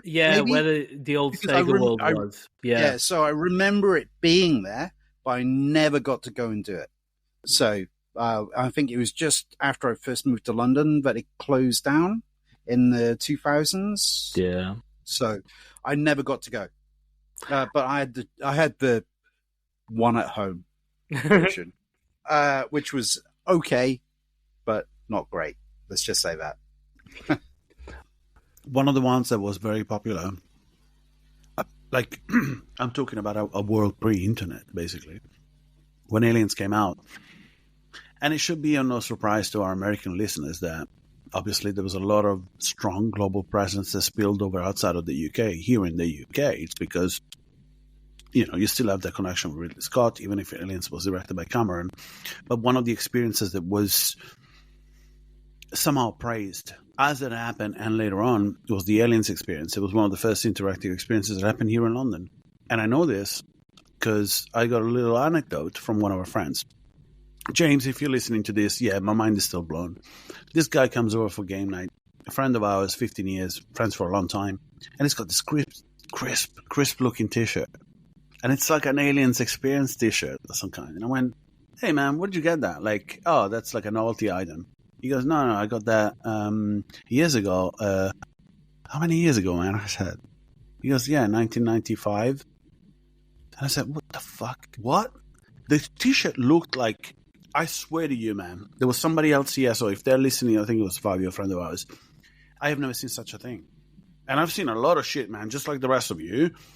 I have never seen a t-shirt that was pristine, as in like you just opened a cellophane packet of some kind. Because cotton degrades over time. So even if you don't wash it, not to mention the fact that you must have moved several times through your life, and a t-shirt is one of those forgettable items that may just get lost. And if it doesn't get lost, it's because you have some emotional attachment to it. Because we get attached to t-shirts, right? Oh, yeah, 100%. It means that you would wear it. This thing was, and apparently it was the first time you wore it. So you obtained this t-shirt in 1995 from the Alien experience you're describing, Steve, that he got here in London, in the central one, the big one. Yeah. That was in the trailer for the experience. It was the London experience. And he got that t-shirt that day that he went with his parents and his siblings. And he fucking wore it here for the first time 30 years later. And when I reacted, he goes, it's just a t-shirt. I was like, what are you talking about, man? Anyway, so that. That's a nice bit of trivia. Yeah, it is a nice bit of trivia. Nice t-shirt, James. Nice t-shirt, James. Yes. Yeah. Ricky, take us to the bridge. What happens after this? I was going to say we miss one of my, actually my favorite line of the film. Before the whole incident with Cindy, they're down there and Cindy's all tied up. They're all tied up, and it's like Charles Dance goes up and goes, were you not chained to a major support beam of my ship, I wouldn't stand a chance of having sex with someone so alluring as you. That's not my favorite line, but that's pretty good. And then it's followed by, leave her alone, you half electric asshole. But Dennis Hopper then goes, he didn't mean that. He respects the brave way you confront your disability. Love that line. That line is the best line of the film. Mate, there's another bit which is almost prophetic from Dennis Hopper when it comes down to pronouns, which, by the way, we are all for social equality of any kind. Whatever you need to do to be happy, just go, and we will respect and uphold that. I'm not against any of it, and if you are, you're an insane person. Stop listening to us. But there is one bit when Dennis Hopper goes, he's basically being threatened about his manhood being cut out. As Charles Dance's character, he's holding what he thought was his dick. Then he gets corrected. So he's squeezing Dennis Hopper's balls. And then all of a sudden, somehow, as even possible, we get Stephen Dorff chiming in and going, "Oh, that's my junk you're holding." That's my junk. Yeah. But besides that, there's one bit where Dennis Hopper all of a sudden cavaliering steps in and goes, "It doesn't matter because I will change my name to Lee or Terry or something neutral." Yeah. As I said, this middle section is brilliant. It's amazing. Yeah, you're right. Yes. I forgot about that until you mentioned it. Yeah. I would change my name. And then I thought about it. It's like, yeah, you're right. Terry and Lee are neutral names. I thought about it. After all this amazement, they finally open up a hole, and one of the android robots are activated. Yes. And this is when the insanity ensues, where all the destruction of the ship suddenly happens. There is so much going on here. There's so much funniness. And again, this film, if only we followed Charles Dance from the start of the film to the end of the film, I would love this film.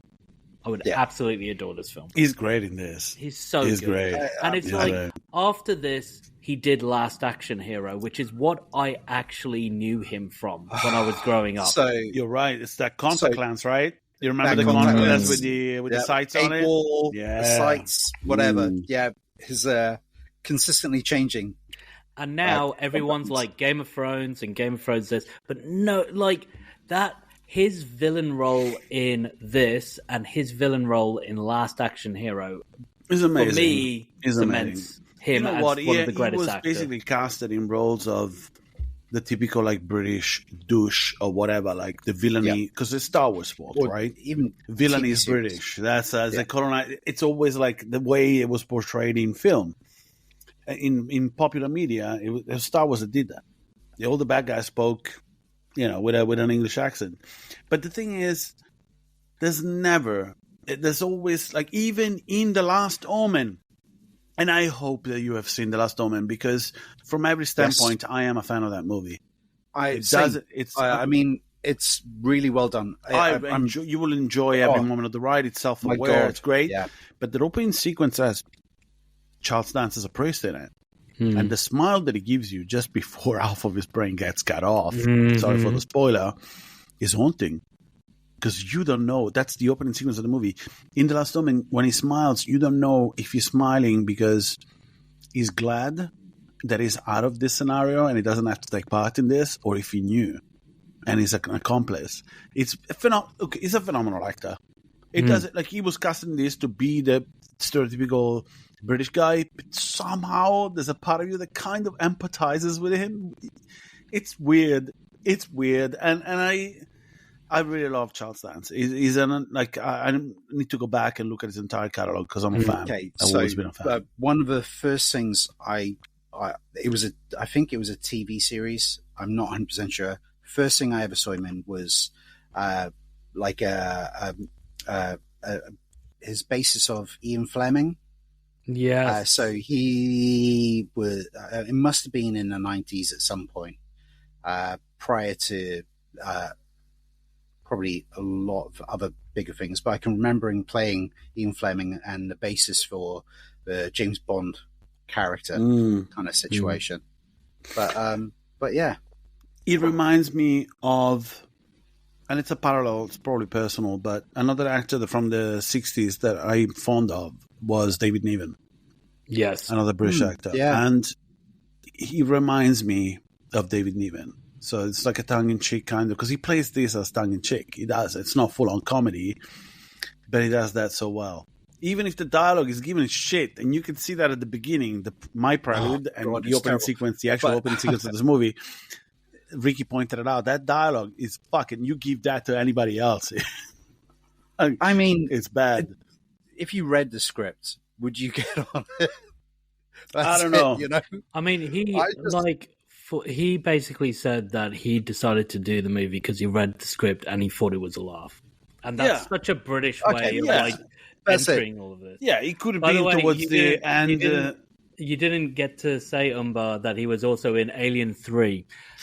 No, I was going to that, actually. Yeah, we're not saying the other version. I was going to say that as much as I actually like that movie, I like the original cut, and I like the assembly cut as well. Obviously, that makes the movie better for other people that were dissatisfied with the theatrical release. I like that movie. I always like that movie. I think it's memorable. But without him, it wouldn't, like, he's believable, dude. Anyway, so what was Nable's, because we need to quickly I should have done this research before, but we do it with you, listeners, okay? And maybe you can play this game in your own mind. Nable, he changes his name to a Latino-sounding pirate captain name. What is it? Spell it correctly so I can look up, because I'm pretty sure. And we didn't do a yeah, that's dog shit, mate. You sound like some kind of vintage cheese. Please don't. Manchego. Well, Manchego. Yeah, it's Manchego, right? Mancudo. No, it's not. It's Manchego is cheese. Manucado, Mancanado. What is it? Macanudo? Oh my god, dude, you're having a stroke again. Yeah, but you see, 100%. like, I thought it was closer to a Japanese sounding one. You're saying Spanish? Macanudo. So I want to put this, and I should know. I can't know every word in Castellano. Even if I was born in South America, I'm forgetting that language. So I'm going to put it on Google Translate. I'm pretty sure that it will give us something. They'd probably say captain. Capcom. No, really? Captain. No. Probably. Capitano. I don't know. That would be Capitano. Yeah. I've got Matsudo, which is a place in Japan. Well, there's a lot of Japanese references. And by the way, it's in the trivia, and I had to read it too. But the entire thing about the pachyderm with the cargo and the trackers is from Cowboy Bebop, man. It's an episode. Yeah. It's episode 7. Yeah. Episode, it got used by the creators of Cowboy Bebop for the episode. Really? So this came first. Cowboy Bebop came a lot later. Yeah. I know that because I'm a big Cowboy Bebop fan. Yeah. Oh, so you mean that episode is the... Oh, well, homage. then there you go. Then, okay, fair enough. Then I feel more comfortable. My Metal Gear Solid reference. My Metal Gear Solid reference. I think it was stolen from this then. Because man, what's the name of the company that makes those robotic dogs? Oh my god! Come on, man. They got bought out. Yeah, but what was it called? Because that's what it's a Spanish word which means great or fantastic, amazing, gorgeous, the best. You're joking. No. I've just used an AI tool to figure it out. Oh, that's great. That's great. That's great. Use AI. Are you talking about Unitree Robotics? No, this Macanudo. That doesn't sound like Castellano to me, man. It sounds more like Portuguese. So translates to great or fantastic in English. Different regions, it can also have different meanings, including... So he called himself Captain Fantastic. Yeah. Okay, fair enough. I'm happy with that. Okay, someone's going to correct us on this. Yeah, probably. All right. But look, so the robot comes out. It's a sexy robot. We've already talked about sexy robots. When the robot comes out, it completely destroys everything. They get back on the ship and they travel out with the remaining robots. And as they do that, at some point, the robots, the whole cruise liner gets destroyed. The robots become online, and there is a scene where when 3 robots come into the cockpit or the main drive area, it looked very much like, and what I said before, Astounding Comics, Astounding Stories, 3 of them in their spacesuits, holding whatever they're holding, and then these hulking things coming towards them. And that's why I think we can say, like, oh, they borrowed from this, they borrowed from that. It's probably just come from, like, 1950s serials, a lot of this. And then the 4th one breaks through the windows. Yeah. The set of spacesuits is above the pachyderm. After watching this again, reminded me a lot of what Rain puts on. in Alien Romulus. Yeah, totally. It's, quite weird. I don't think he was paying an homage there. I think it's just a blueprint of what it's meant to look like, right? Well, if you think about even films like Outbreak, they're all very similar hazmat suits. Even the Blob, they're all very similar. Yeah, fine. Well, but if you remember when we watched Romulus and we talked about it extensively, damn it, I'm glad it's over. As much as we somehow enjoyed it, one of the things that mining suit reminded me of was Dead Space.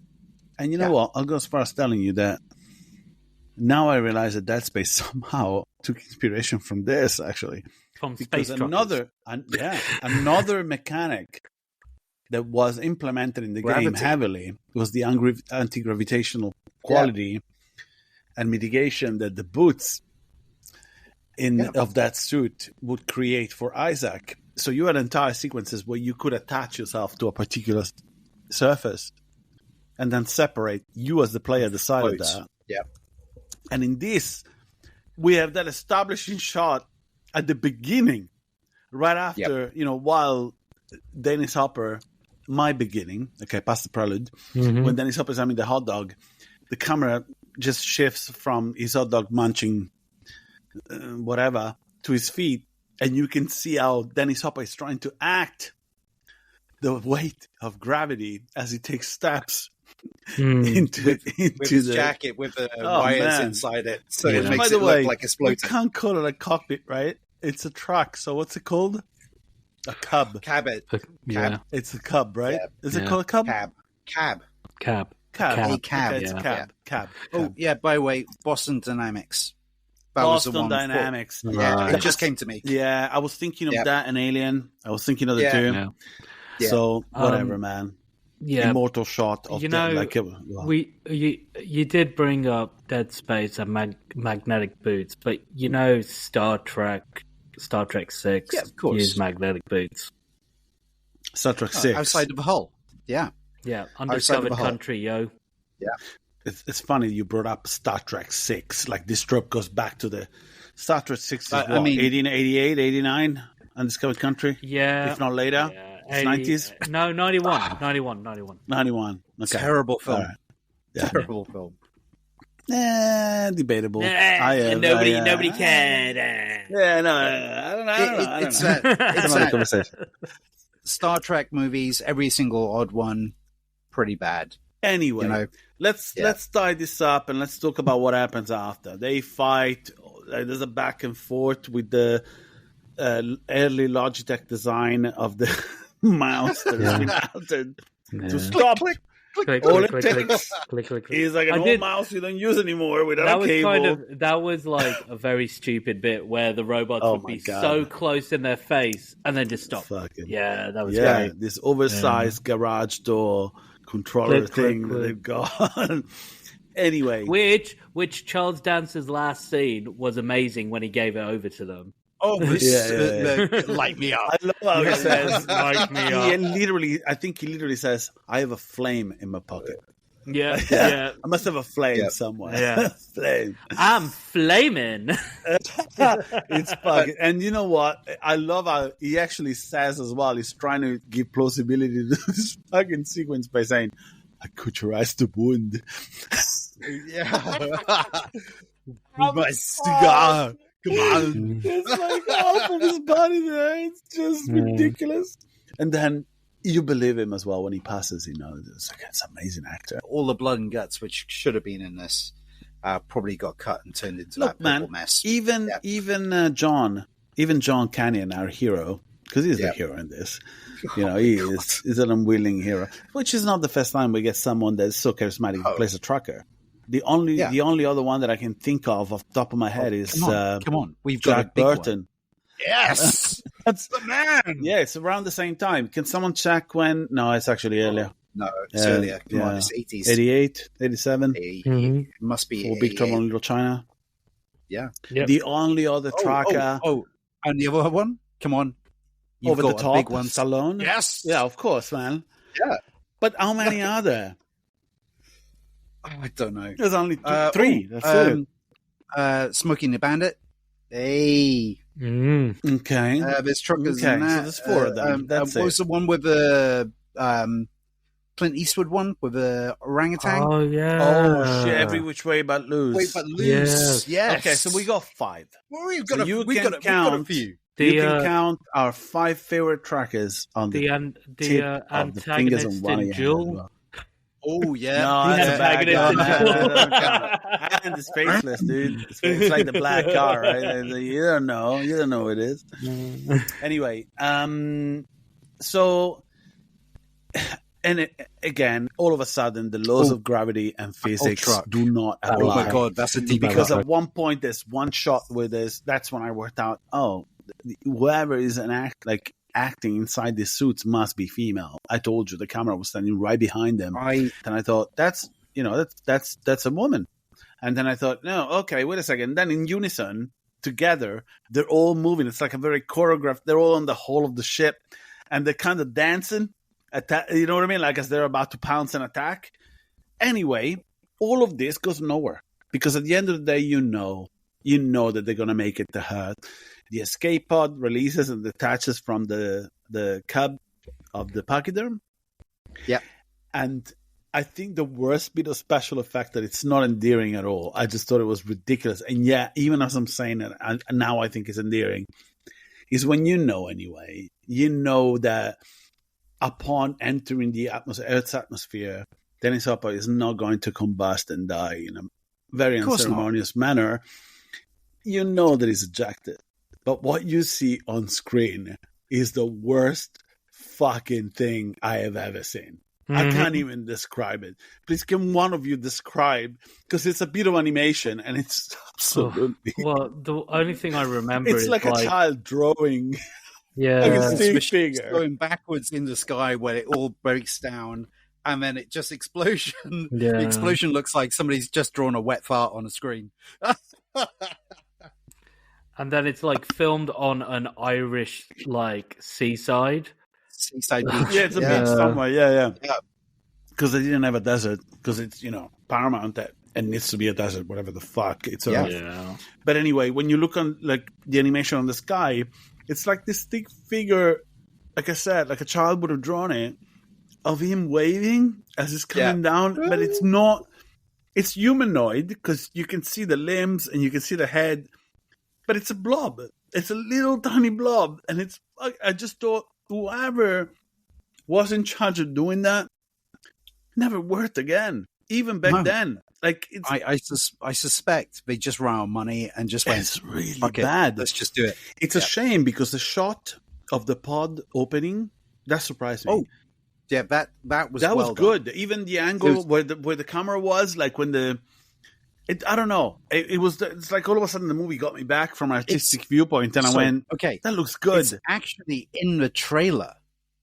They've put in. It is, of course, it is. It's a wide-angle lens. Yeah. The escape pod doors are open. There's smoke coming out of it, and they come out. And Davey Mazza walks towards the camera. And it just looks good. It's a good shot. Yeah. And then I thought, so I've been starved because this is at the end of the movie, man. It's 10 minutes before the end of the movie, and it just highlighted how starved I was from any artistic value. Anyway, after this celebration. They're like, oh, I'm glad you made it. It's like, it's so chummy. It's ridiculous. You need to watch it, man. Actually, if you're listening to this, you've seen this movie. You know what we're talking about. But then there's a surprise. And I think I love it when directors do that. Because even if you're not familiar with Stuart Gordon, you may be familiar with the starlet, a term that you can't throw around anymore. But there's an actor, a female actor, or an actress, a term from a gone by era that is not used anymore, and that is Barbara Crampton. Yep. Yes. Barbara Crampton. Get one picture of Screen her Queen earlier. 101, dude. Yeah. We get the one picture of her earlier on where they basically say it's my mother. Then it's justified via exposition, right? We're told why she still looks the same. What the fuck? But, when we get to the hospital, all of a sudden, and I'm glad that we got that ending, man. Because he didn't want to... If it finished on that last scene, it would have been a nothing burger. It's not just that. It's like, okay, our hero realize the error of his ways and the age difference or whatever, but he's gonna get some, and he's getting some, and he's getting some fine some. Yeah, from the screen. Who is a similar age to who he tried to wrangle into marrying him for a lift. For those of you who don't know who Barbara Campton is, Body Double, Reanimator, From Beyond, Chopping Mall, Puppet Master, Third Reich, Poison, Cold Harvest, You're Next, We Are Still Here, Lords of Salem, Road Games, Beyond the Gates, and Replace. Just to name a short list. More recently, a movie I hated, but a lot of people liked in Horror Weekly. What, Kirsten Suitable Flesh? With that one, right? Yeah, she plays the doctor in it. Oh my gosh, she plays the doctor. Which, by the way, that movie, dude, and you'll get this, Ricky. You're a Garth Marenghi's Dark Place fan. Mm-hmm. If you like that, you know what? When you mention this to people that I watch, because I was almost at odds with people. I'm sure you they were. Liked it, and I thought, is this a parody? If you watch Suitable Flesh, it's cosmic horror. You know, cosmic horror is hard to do, dude. It's very hard because it happens in your mind. That's the thing. Anything by Lovecraft happens in your mind, so it's hard to put on screen. And there's the entire movie looks like a 2-hour episode of Dark Place. It really does. And there's a doctor, and there's a psychiatrist, and there's all the tropes. They're all in there. All the stereotypes are in there. Steve, you know what we're talking about here? You know Garth Marenghi's Dark Place? Of course. Okay. Suitable Flesh, I got in trouble for. Is it called Suitable Flesh? Can you check? It's called Suitable Flesh. Yeah. It's there's 2 starlets. I'm gonna get cancelled for using that term now in this movie. Yes, but you will. One of them was from Boogie Nights. Damn it, man. Heather Graham. But the acting is, I thought, was absolutely atrocious. Like a really, I think it was a level. Well, first of all, it's a Joe Lynch film. Okay. Yeah. So Joe Lynch, he makes these sort of horror films that are sort of from one end to the other, but always gets like a big following, especially in the UK, because anybody who goes to Fright Fest loves him and Adam Green's relationship. And they've both got a podcast together. Mayhem was a great film that he made many, many years ago, but he will always have a huge following. Always, regardless. That's going to sidestep entirely the artistic value or entertainment quality of his movies. I understand. I know that I've got a few friends who listen to this podcast or have listened to this podcast or will listen to this podcast. And I just want to say that you hope. I just want to say I do really like Mayhem. I do like Joe Lynch as a person. And that's where I'll stop. Oh, okay. So that's why you're here. Okay. That's why you're here. Okay. So are we going to start wrapping this up? Wrap it up. Who's going to take the ending? You, I'm. Well, the ending's the ending, which is like give it to Steve, like man. Steve, you finding. So the ending of a movie. When I say movie, I say that loosely, because I don't rate this movie very well. I know Umba's staring at me in the screen with an open mouth right now, while Ricky is giving me a thumbs up, which is great. So we do have this extra section at the end of the movie where we get to see the president of the world in a hospital basically pop in. Okay, so we're getting the situation where we've got the main characters in the hospital. They're basically reuniting with her mum, which is the whole journey back to Earth to get her out of the hospital.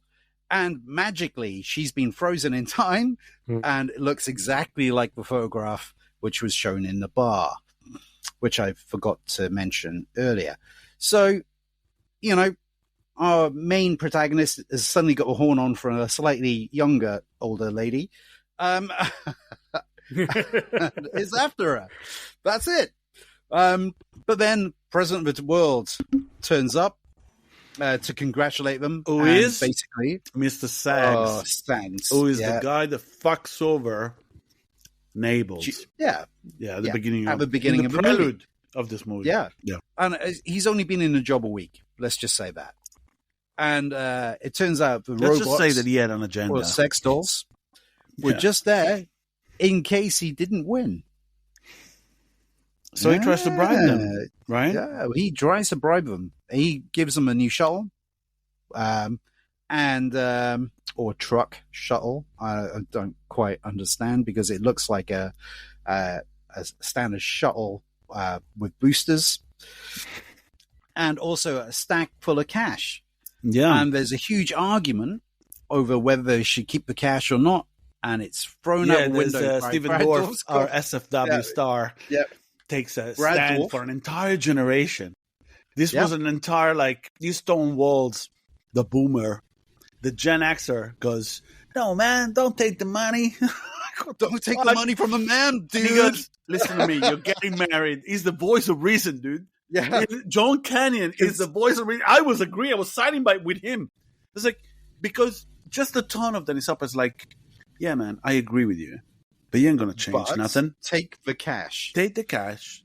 And I would have, based on Dennis Hopper's advice, knowing that he was an Easy Rider, and he was counterculture poster boy in the 60s, I would have gone, "See, man, I got you. I know what you mean. I'll take this money. I'll pay for my wedding.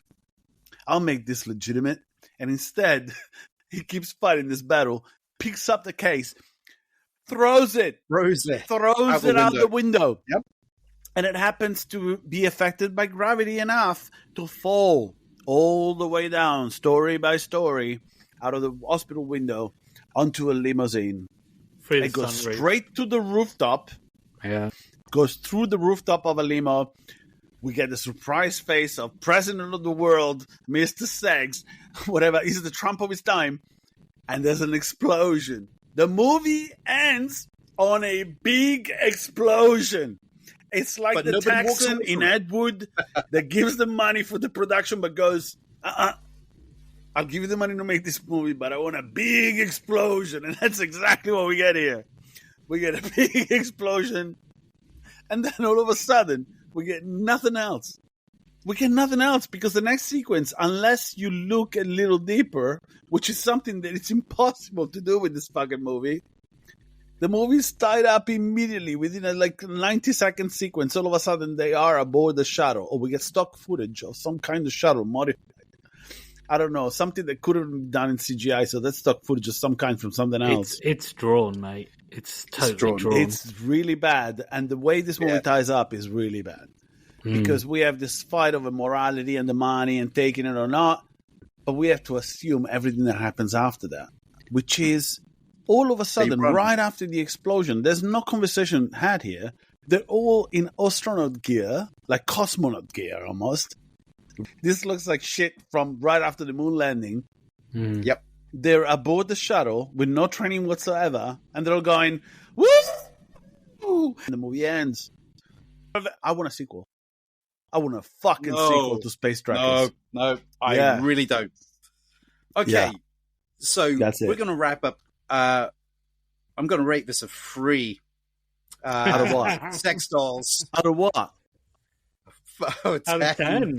What? Oh, it's dog shit. It's dog shit. Okay. It's dog shit. I love it for being dog shit. It's not. It's below par, mate. I have to say, it's below par. It's not. You wouldn't rate this movie by a traditional standard, anyway. So no, this is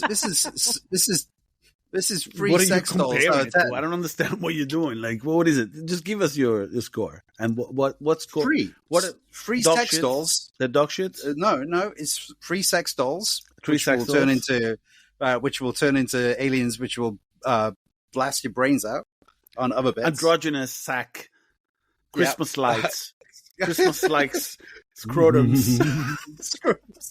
Fuck. And I mean. No, it's the movie, beat when.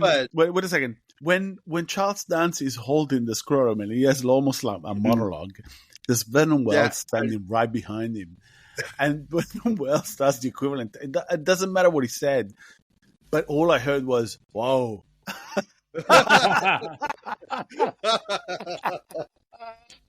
He's a great henchman in this, man. You impressed me by holding this Christmas light scrotum alien thing that you've done. Wow. Yeah. So 3 out of 10, yeah? 3 out of 10, mate. I don't even... The acting was terrible. The special effects were a highlight in some respects from miniature work. And especially with what Ricky said when we're... Yeah. Fine. Okay, yeah. Ricky. Go. It's a 3. It's a 3 out of 10. Yep. Yeah. You're a fucking... Oh, man. Anyway, where you live. For me... Ricky, go. For me, if it wasn't for the middle section, I probably would have scored it lower than Steve.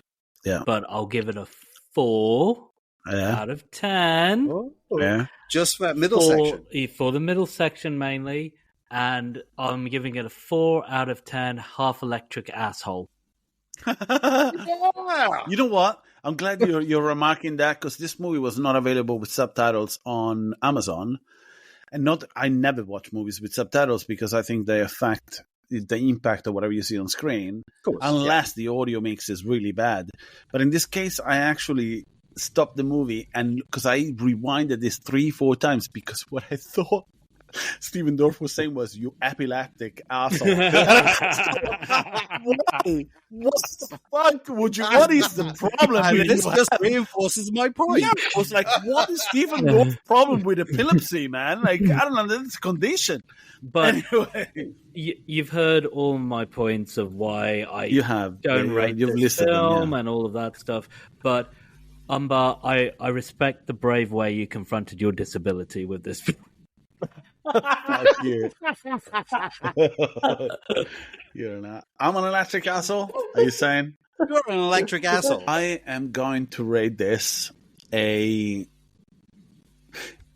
hard, man. It's hard because that's why you guys get a pass for this fucking rating system that you established for that. I think this movie, we should have a different algorithm for movies of this kind because we started this conversation categorizing this movie as so bad it's good, or at least that's the statement I made. I like to think that you guys, whatever pleasure you experienced from this or you extracted from this viewing, was based on those terms, right? On the fact that this is so bad it's good, and now that's somehow endearing to some of us. That's what we watch. Yeah, it is. Yeah, because otherwise I would have gone a phone call. It's a terrible movie, but I don't want to fucking do this. All right, I've got kids. From Ricky, I was like, I could be watching Friends and drinking IPA, and I didn't get that message, So, in this case, for me, it's a solid 6 out of 10 square pigs. Nice. That's what it is. And it's not on the regular algorithm in which I was called every other fucking movie that would have artistic value of any sort. But there's something. This is like that guy you keep around, like me, for you guys. It's like that guy, it's like that friend you keep around. It's not just on interest. Like there's something. All right, you're endeared by them. And this movie, the more I watch it, the more it grows on me. Not to mention how it revived the disturbing attraction that I have towards Davey Maza, which is been approved. So I'm not sleeping on the couch. Anna, if you're listening to this, you approve this. And on that note, I think I need some coffee. I really need some coffee today. And I think you guys should. You know what I think, like, I totally see your point of view, Umba. There's a whole load of films that I would agree are like... It's not nostalgia. Terrible. You see what I mean? No. There's a whole load of films that I would agree generally are terrible, but I still love them. I feel like I should have sat down and watched it with you because your reaction to the movie probably would have elevated the movie a lot more for me. Maybe. And the same goes for me because we tried to watch this together this week. Yeah. And then but the world Tuesday and it just didn't happen. Yeah. And I think it would have improved with that because we would have giggled and gone, what the fuck? Too many times. Man, I was trying not to wake up. And I got no nostalgia, dude. Does not, because I didn't give a fuck about this movie when it was released. Yeah. And I was on the edge when this was released. I was born in, I was 19. So I was like, oh my God, delicatessen, Akira. Like, you know what I mean? Like I was in full Miramax douchey mode. So this to me would have been a disaster back then. Oh, it was a disaster when I watched it back then. I was going around talking to people about Lahain at parties when, like, the worst type of person. If someone talked to me like that right now, I would just slap them and walk away. You know what I mean? I would be looking at the watch I wasn't wearing and walk away. You know what I mean? That kind of shit. The classic of beep, boop, boop. Absolutely. Oh, I'm just getting a call. If an old scientist came up to me going, "Oh, Umba, listen to me. We need to go," I would have gone back in time just to slap myself in the face. Do you understand? That's obviously cause an issue. Yeah. And on that note, we'll just leave our listeners. I thought you were going to end on a song anyway. What was the song you were going to end on? You've forgotten. You've forgotten the song you were going to end on. Keep on tracking? No. What was the song I was gonna end on? We could always do Rubber Ducky. Yeah, no. You're right. There was a song we're gonna end on. When you edit it, you'll remember. Because I'm not doing it. I'm not editing this though.